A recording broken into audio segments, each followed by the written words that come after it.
Alrighty, so with this video I'd like to go ahead and introduce the topic of acoustics. Now this is going to be a specialization of a more broader subject, which is waves and oscillations and things like that. But for now we're going to focus more on waves in terms of sound waves. Of course, you can have water waves and light waves and all sorts of other types of waves. But for this particular lecture, we're going to deal with sound. So first thing we need to know about is when it comes to waves, there's two basic types you can have. The first is what's called a transverse wave. Transverse wave is one whose oscillations are perpendicular to the wave's direction of motion. So for instance, what you're used to when you think about waves, things like water waves are transverse waves, light waves are transverse waves. That's something that looks like this. You have some substance that is moving to the right, let's say, or the wave is moving to the right, and the substance wave is oscillating up and down as the wave propagates. Okay. That would be a transverse wave. The oscillations are up and down, whereas the direction of motion is left to right. The other type of wave you might have is longitudinal.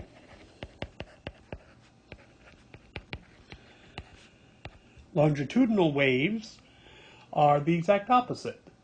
These are the oscillations of the medium happen in the same direction as the direction of propagation. And this is where we're going to deal with sound. Sound waves are longitudinal waves. And so one way to try to visualize this is, let's say we have a wave trying to move to the right, and you have a bunch of air molecules. Right? So a bunch of air molecules. Well, as sound is moving through the air, you might have a pressure which compactifies, that's a nice fancy word, the air molecules in this location, and then it's more rarefied out here.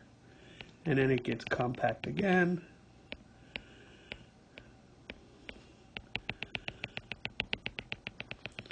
And so forth. So as the wave is propagating to the right, you have the waviness oscillating back and forth in the same direction. So you compress the air molecules and then you release them and you compress them, and that wave front of compression and expansion is moving in the same direction. So transverse, that's light, water, things like this. And longitudinal, that's things like sound. Okay. Well, I've already kind of given a little bit of a preview of what sound is. Sound is the propagation of pressure waves through a medium. So, propagation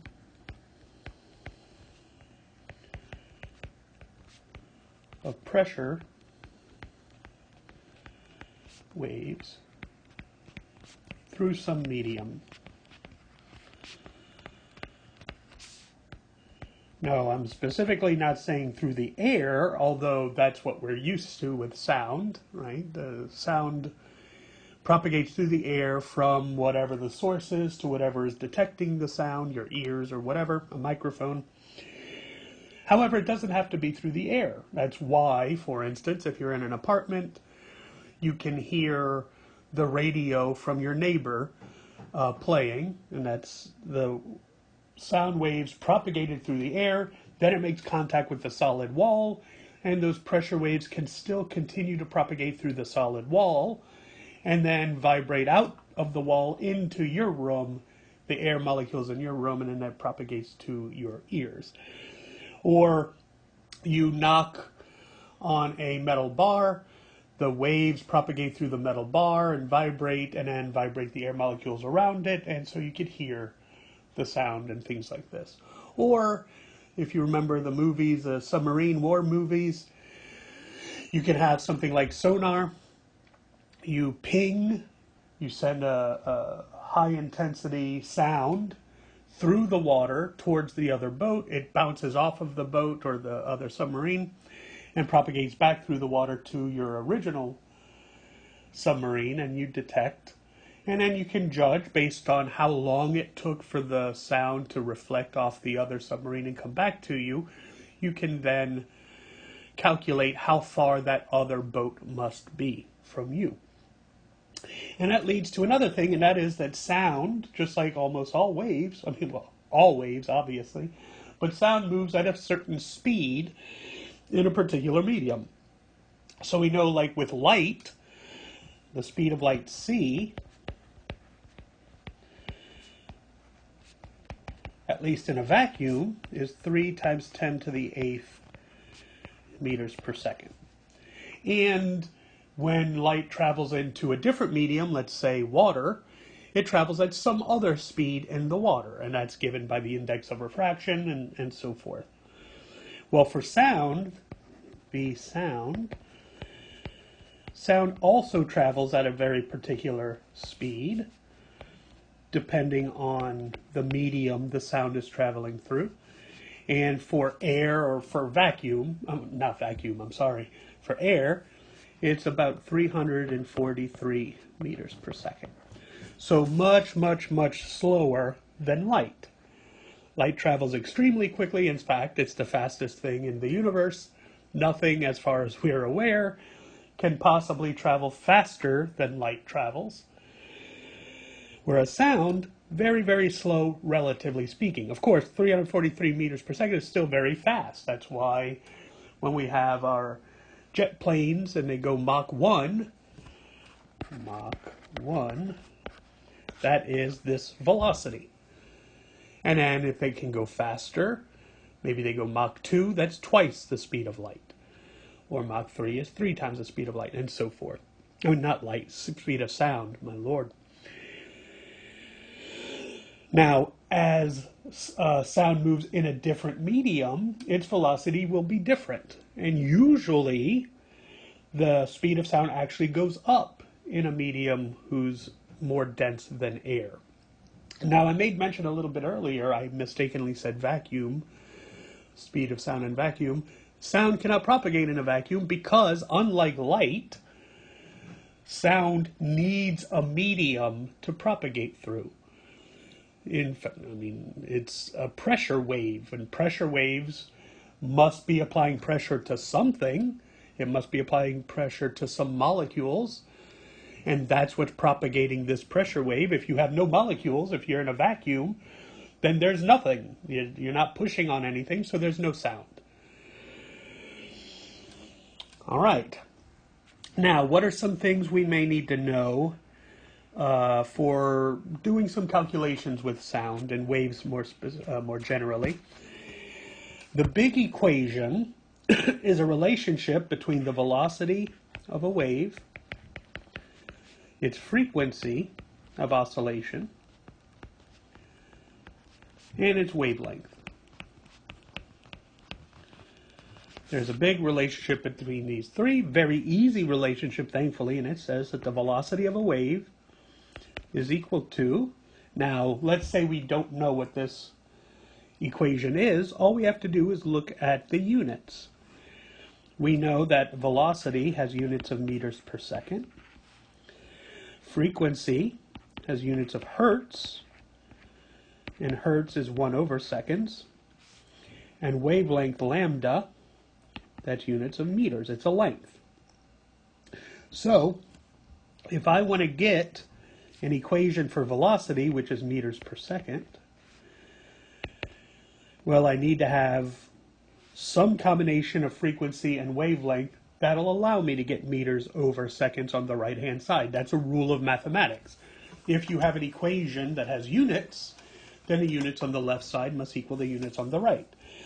So we just think a little bit, how can we compile these variables together to give us meters over seconds? It seems fairly clear that we would just multiply the frequency times the wavelength. Because frequency being 1 over seconds and wavelength being meters, meters times 1 over seconds is meters per second, of course. And this is true for all waves. All waves have this relationship. Whether it's light, sound, transverse, longitudinal, doesn't matter. The velocity of the wave is a combination of its frequency and its wavelength. Now why? Why must this be true? Well, it's pretty clear if we start to imagine the wave itself as it's propagating along. Think about a wave. So here's a coordinate system. And we're going to have a wave, let's say, moving like this. I'm just going to draw the transverse one because it's easier to draw than longitudinal. And let's say this is a graph of the wave itself. We'll call it y. Versus let's say the distance, x. So the wave is propagating from left to right. Well, the distance from, let's say, its starting point to the next set of wave, the next full wave, this distance we call the wavelength. It is how big is one full oscillation. That's our lambda. It's a distance. Now, if we imagine the same wave, but let's say this wave can move faster. Well, if this wave moves faster, I'll do this in gray, then it's still going to oscillate up and down with the same speed, but it's going to move left to right much quicker. So if that's true, then it would be something like this. As it's moving faster from left to right, it's still oscillating up and down, let's say once per second, but as it moves left to right, it's gone a further distance in doing one full oscillation. So from his starting point to his next full oscillation is here. That's the wavelength of that particular wave. So given the same frequency, if you have a faster wave, its wavelength must be bigger. That is, if the velocity goes up, then the wavelength must also go up to compensate. Now, the other way of thinking about it is, let's think about the frequency. So I'll try to do this here. I'll try to move my hand up and down at a certain rate as I'm moving it left to right when I draw this wave. So here's a standard wave. Up, down, up, down, up, down, up, down. Okay, there's a wave. Now I'm going to move my hand left to right the same speed, but this time I'm going to go up and down faster. That is a higher frequency. So up, down, up, down, up, down, up, down, up, down, up, down, up, down, up, down. So for the same speed going left to right, I have a frequency going up. Notice the distance between these waves. So if I have a wavelength, let's say for this black one, from here to here, full oscillation. Whereas for the one with the higher frequency, wavelength from here to here. Much shorter. Makes sense. If my wave has a certain speed, it's moving along from left to right at 5 meters per second or whatever it is, if I oscillate up and down much faster, then I do a full oscillation in less distance. My wave can't travel that far before it's made a full oscillation. Whereas, if my frequency goes down, I'm oscillating up and down much slower, then I can travel a much longer distance to get to where one full oscillation is. And so that's why this relationship seems to hold so well. The velocity is the product of frequency and wavelength, and obviously they should. They're related. How fast you go up and down for a given speed of propagation, your wavelength must necessarily change. So that's the first big thing. Now, another thing you might want to see, or you might find, is there's another set of variables. So we have velocity is frequency times wavelength. There's also a different set of variables, which is almost identical, that has to do with the mathematics and the equations and trying to get units correct. And that is, what if instead of using, this is called linear frequency sometimes, and this of course is called wavelength. Well, we know that in math and fancy physics, we don't like to use degrees, we use radians and things like this. So it turns out with frequency, we may want to use a different type of frequency that's called angular frequency. Angular frequency would be omega. Now the relationship between angular frequency and linear frequency is basically just a factor of 2 pi frequency. So we have omega is 2 pi times f. Okay. The other thing you might need is k is called the wave number. And that is the thing which is related to the wavelength. Now the wave number, there are two forms of it. The one I'm going to talk about here is kind of the angular wave number to go with the angular frequency. And k, the wave number, is related to the wavelength by 2 pi over lambda. So you can either have an equation for the velocity in terms of frequency and wavelength, or you can have an equation with angular frequency and wave number. How do we see it? Well, take this equation, solve for f. F is omega over 2 pi. And solve this one for lambda. Lambda is 2 pi over k. So our new equation, velocity, is frequency, which is omega over 2 pi, times wavelength, which is 2 pi over k. So we get omega over k. So this is one form of my equation. This is the other form. Just depends on what units we're using. Are we talking about linear frequency or angular frequency, and so forth. All right, next thing, another thing we may need to worry about is called the period of oscillation. And don't worry, I'm going to kind of put all of these in one big list at the end, because there's a bunch of little bitty relationships we need to know. Period of oscillation, that's capital T. And the period of oscillation is basically the frequency, sort of.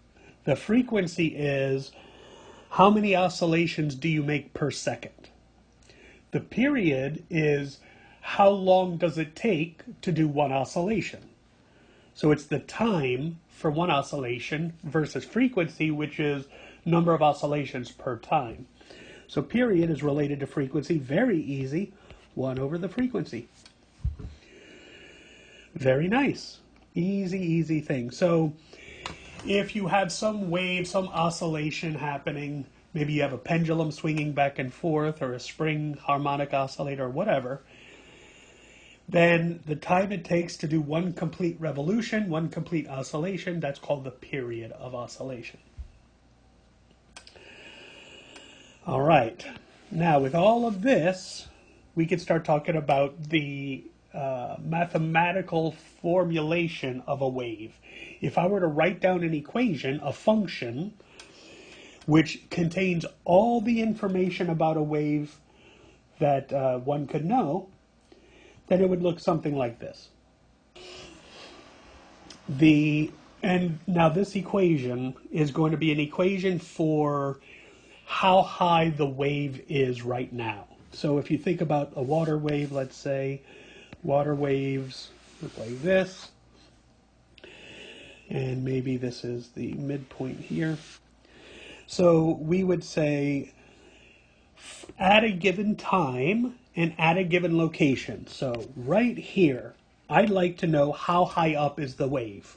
What's this location here? What is the amplitude of the wave at this point in space and at this time? That's what I want to try to figure out. That point I'll call y of x and t. So at x, at a time t, I'd like to know how high up the wave is. That'll call y.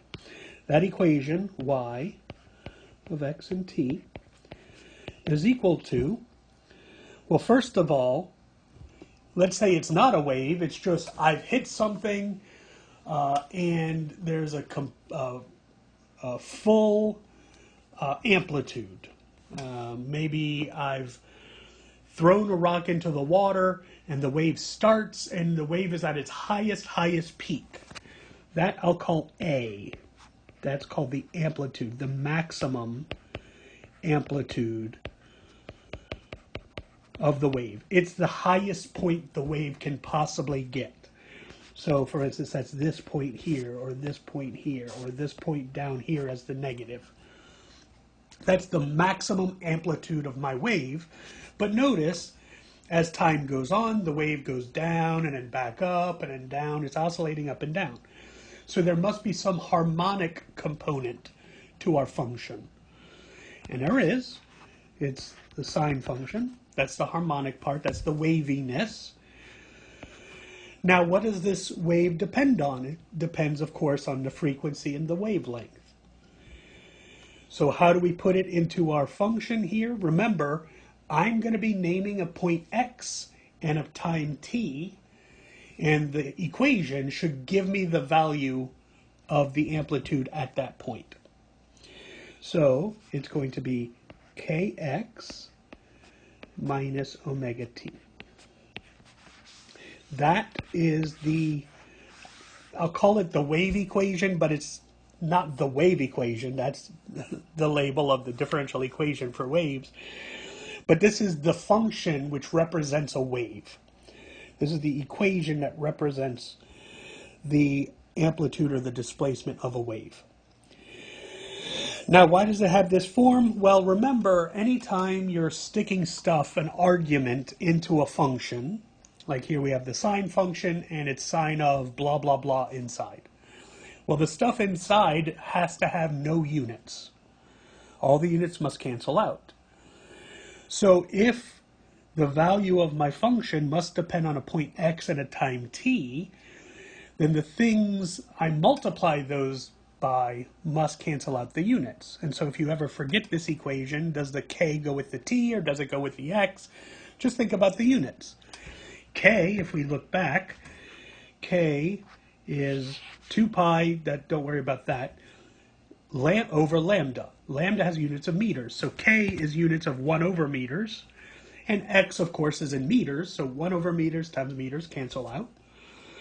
And then for omega, if we look at that, omega has units of 2 pi frequency. 2 pi, again, has no units, but the frequency is 1 over seconds. So 1 over seconds, omega, times t, which is seconds, those units cancel out. And so this works. The negative sign there tells you if the wave is moving to the left or to the right.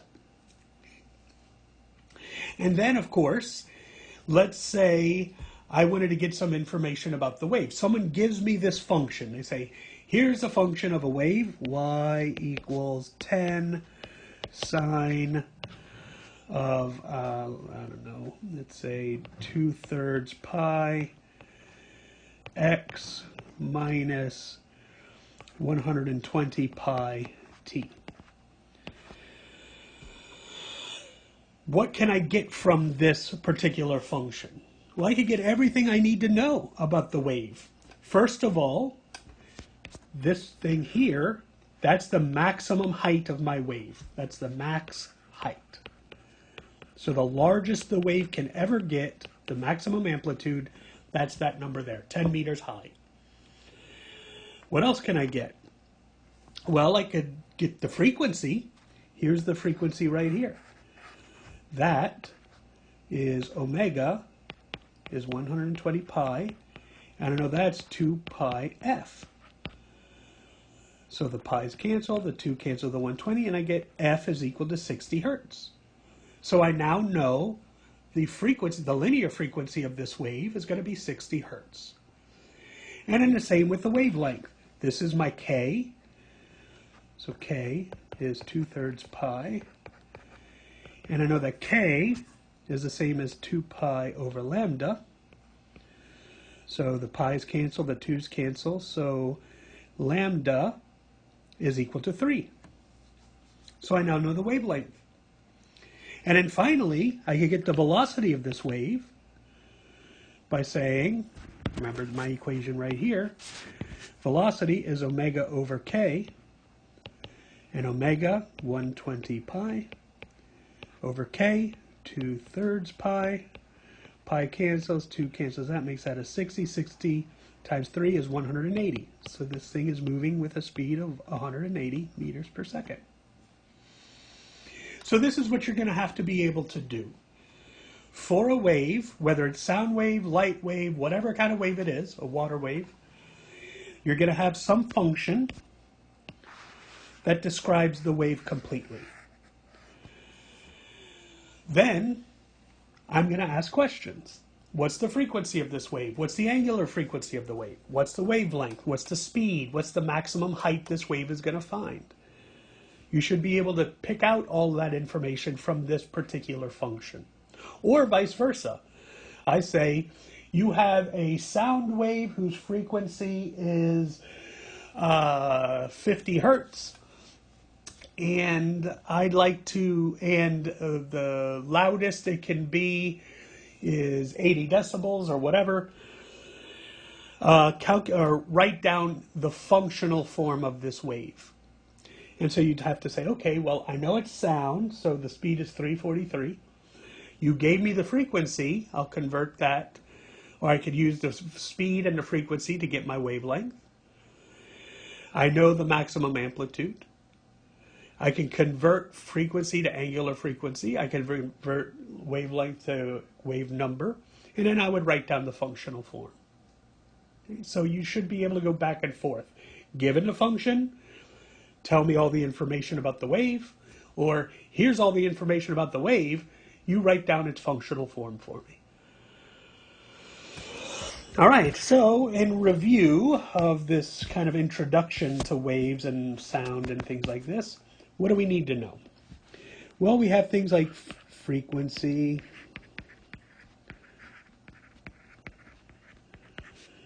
we have omega is angular frequency,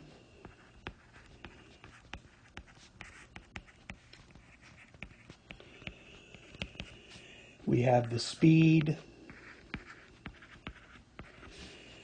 we have the period, we have the wavelength,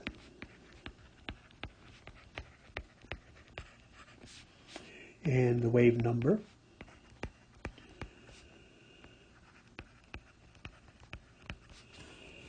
And so we want all the little equations or relationships for these things. So the first, V, is frequency times wavelength. We also know that V is omega over K. Same exact relationship, just using the angular forms instead of the linear forms. We know the period is 1 over the frequency. Omega is 2 pi f. K is 2 pi over lambda. We know that c is the speed of light, which is 3 times 10 to the 8th meters per second. And we know that the velocity of sound in air is 343 meters per second. That's something you should know. Now, of course, in other media, it'll be a different speed. And then we need the functional form, y, at the point x and t is equal to some maximum amplitude a times the sine of kx minus omega t. So this is the big set of information you need to be able to start working with waves in general. Sound is what we're going to concentrate on more specifically. And so next time what we're going to do is we're going to start talking about things like interference. So let's say we have, for instance, two speakers, a speaker here and a speaker here. And let's say you are right here at this location. Sound is going to travel to you from that speaker and from this speaker. But it turns out that two waves can interfere with each other. So by having two sounds playing at once, they mess with each other.